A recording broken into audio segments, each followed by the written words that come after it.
This podcast is sponsored by the book, A Mostly Magnificent Memoir, by Bo Bennett, a hilarious, heartfelt glimpse into growing up in the 80s. Grab your copy at thestoryofbo.com. Hip-hop historical milestones. How 80s music culture changed the game. Explore the key moments in hip-hop history and see how 80s music culture shaped one of the most influential music genres ever. Breaking down hip-hop's historical milestones. The journey from Bronx block parties to global phenomenon. Alright, picture this. It's the 1980s, and instead of the neon-lit roller rinks and the big hair of 1980s pop culture, the streets are buzzing with something fresh and electric. A rhythm that's about to change the world. Yep, I'm talking about hip-hop. Now, as someone who's basically an 80s expert, self-appointed, sure, but expertise nonetheless, I've got to say, hip-hop's rise is one of the coolest things to have come out of that decade. And today, I'm just going to chat with you about the milestones that made hip-hop this unstoppable juggernaut of music, culture, and attitude. So, where did it all start? Imagine block parties in the Bronx, boomboxes blasting, DJs spinning vinyl like pros, and MCs hyping up the crowd with rhymes that were sharp, witty, and often downright hilarious. This wasn't just music.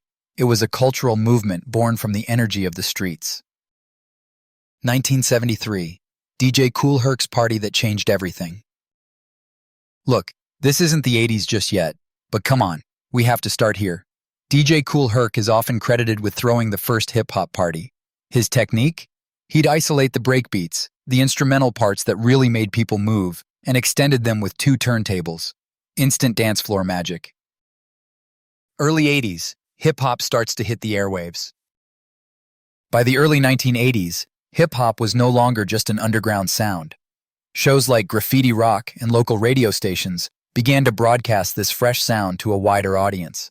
Then, in 1982, we got The Message by Grandmaster Flash and the Furious Five, a track that showed hip-hop wasn't just about partying. It could tell stories about real life, struggles, and social issues. 1984. Run DMC breaks barriers. Run DMC came rolling in like a tank with their signature Adidas kicks and leather jackets, ripping up the script and crossing over into mainstream America. Their collaboration with Aerosmith on Walk This Way not only fused rock and rap, but also opened doors for hip-hop on MTV, a place that was pretty exclusive back then.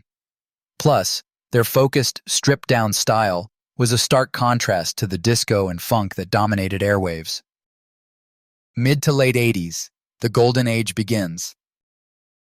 Now, this is when hip-hop really got flavorful. Albums like Public Enemy's It Takes a Nation of Millions to Hold Us Back, 1988, brought politically charged rhymes, while artists like Eric B. and Rakim showcased lyrical complexity that demanded you actually listen, not just nod your head. 1988, the birth of hip-hop's diversity. By 88, you had a variety of styles. Gangsta rap started to make noise with NWA, storytelling like Slick Rick's smooth flow, and the playful party vibe from groups like Tone Loc and DJ Jazzy Jeff and the Fresh Prince. Yes, Will Smith before Hollywood. Hip-hop was no monolith anymore. It was a sprawling tapestry. Here's the thing. Hip-hop wasn't just about music.